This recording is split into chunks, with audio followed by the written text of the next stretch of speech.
Praise the Lord. கிறிஸ்து இயேசுவின் நாமத்தினால் உங்களுக்கு என்னுடைய அன்பின் வாழ்த்துதல். இந்த நாள் சற்று நேர சிந்தனைக்காக ஒரு வேத பகுதியை வாசிக்கலாம். யோவான் எழுதின சுவிசேஷம் 16வது அதிகாரம் பாருங்க 8வது வசனம். அவர் வந்து பாவத்தை குறித்தும் நீதியை குறித்தும் நியாய தீர்ப்பை குறித்தும் உலகத்தை கண்டித்து உணர்த்துவார். பாருங்க, இங்கே ஆண்டவராகிய இயேசு கிறிஸ்து சொல்லுகிறார், நான் போய் உங்களுக்கு ஒரு தேற்றரவாளனாகிய பரிசுத்த ஆவியை உங்களுக்கு நான் அனுப்புகிறேன். இப்போ அந்த பரிசுத்த ஆவியானவர் வந்து என்னத்தை சொல்லுகிறார் பாருங்க. முதலாவது ஒரு மனிதன் செய்கிறதான பாவ காரியங்களை குறித்து கண்டித்து உணர்த்த போகிறார். பாவங்கள், நீங்கள் செய்கிற எந்தெந்த காரியங்கள் தவறானது, எது பாவம் என்கிறதை அந்த பரிசுத்த ஆவியானவர் உங்களுக்கு கண்டித்து உணர்த்துவார்.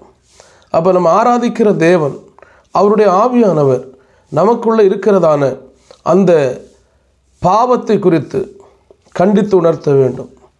நீங்கள் ஆராதிக்கிற தெய்வம் உங்களுடைய பாவத்தை குறித்து, நீங்கள் செய்கிறதான தவறான காரியங்களை குறித்து உங்களுக்கு கண்டித்து உணர்த்துகிறதா என்கிறதை சற்று சிந்தித்து பாருங்கள்.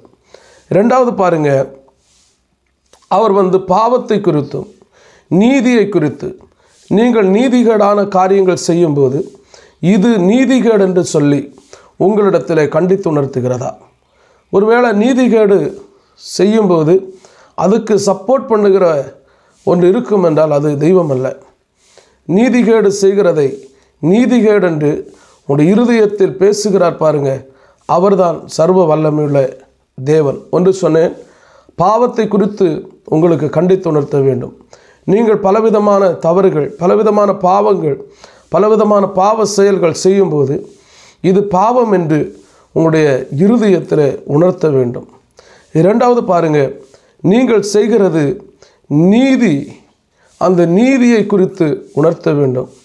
நீதி இல்லாததை நீங்கள் செய்கிறீர்கள் என்று சொன்னால் இது நீதி இல்லை என்பதை உங்களிடத்தில் உணர்த்த வேண்டும். அடுத்து பாருங்க, நீதியை குறித்தும் நியாய தீர்ப்பை குறித்தும். அடுத்து நியாய தீர்ப்பு, எல்லா மனிதனுக்கும் நியாய தீர்ப்பு உண்டு என்பதை குறித்து உணர்த்த வேண்டும். இந்த உலகத்தில் நாம் சுகத்தோடு பலத்தோடு வாழ்ந்தாலும் இந்த உலகத்தில் வாழுகிற காலங்கள் எத்தனை என்பது நமக்கு தெரியாது. அதுதான் ஒன்று, பாவத்தை குறித்து நம்ம அறிந்திருக்கணும். இரண்டாவது, நீதியாக வாழ விரும்பணும். மூன்றாவதாக நியாய தீர்ப்பு உண்டு என்பதை நம்ம அறியணும். பாருங்கள், ஒன்று, உங்களுடைய பாவம், என்னென்ன பாவங்கள் செய்கிறீங்க, இது பாவம் என்கிறதை ஒருவர் உங்களுக்கு உணர்த்தணும். அப்போ அந்த பாவம் செய்கிற ஒன்று அல்லது தவறு இதுதான் தவறு என்பதை உணர்த்துவதற்கு உங்களோடு கூட இருக்கிறவர்கள், தாயோ தகப்பனோ சொந்தமோ பந்தமோ, உங்களை சேர்ந்தவர்கள் யாரும் இருக்க மாட்டாங்க. உங்கள் கூடத்தில் இருக்கிற ஒன்று பரிசுத்த ஆவியானவர். இந்த பரிசுத்த ஆவியானவர் உங்களோடு கூட இருந்து நீங்கள் செய்கிற தவறுகளை, நீங்கள் செய்கிற பாவங்களை அப்போ கண்டித்து உங்களிடத்தில் உணர்த்தி கொண்டிருக்கிறார். இரண்டாவது பாருங்க, நீதியை குறித்து, நீதியாக வாழ வேண்டும் என்பதை குறித்து நிச்சயமாய் பரிசுத்த ஆவியானவர் உங்களோடு கூட இருந்து உங்களை உணர்த்துவார். அடுத்து பாருங்க, நாம் என்னென்ன தவறுகள் செய்தாலும் அல்லது எப்படி வாழ்ந்தாலும் நமக்கு நியாய தீர்ப்பு உண்டு. அது நாம் யாராக இருந்தாலும் சரி. நான் ஒருவேளை ஊழியக்காரனாக இருக்கிறேன், விசுவாசியாக இருக்கிறேன், ஒருவேளை நான் ஒரு பெரிய தலைவராக இருக்கிறேன், இல்லைன்னா ஒரு பெரிய பணக்காரனாக இருக்கிறேன், யாராக இருந்தாலும் இந்த உலகத்தில் நியாய தீர்ப்பு இல்லாவிட்டாலும் பரலோக தேவனுக்கு முன்பதாக நியாய தீர்ப்பு உண்டு. அப்போ இந்த நியாய தீர்ப்பு உண்டு என்பதை நாம் என்ன செய்யணுமா? கண்டித்து உணர்த்துவார். கண்டித்து உணர்த்துவார்னா கட்டாயமாக, அதாவது துணிச்சலாக, அப்படி இல்லைன்னா உரிமையோடு கூட உணர்த்தக்கூடியவர் தான் நாம் ஆராதிக்கிற தெய்வம். அவர் சுயநலவாதி அல்ல. உங்கள் ஒவ்வொருத்தரையும், நாம் ஆராதிக்கிற ஒவ்வொரு மனிதர்களையும் ஆண்டவருக்கு பிரியமாய் வாழ்ந்து அவருடைய ராஜ்யத்தை சுதந்திரிக்க வேண்டும் என்பதை ஆண்டவர் விரும்புகிறார்.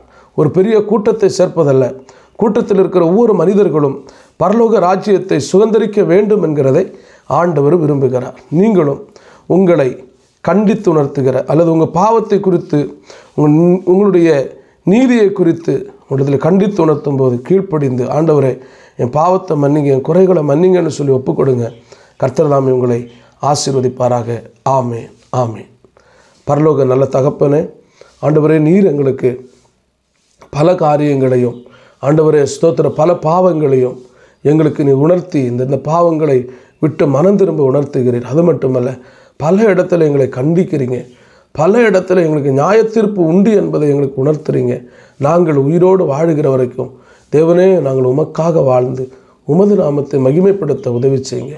இயேசு நாமத்தில் பிதாவே, ஆமென். ஆமென். God bless you. கர்த்தர் உங்களை ஆசீர்வதிப்பாராக. ஆமென்.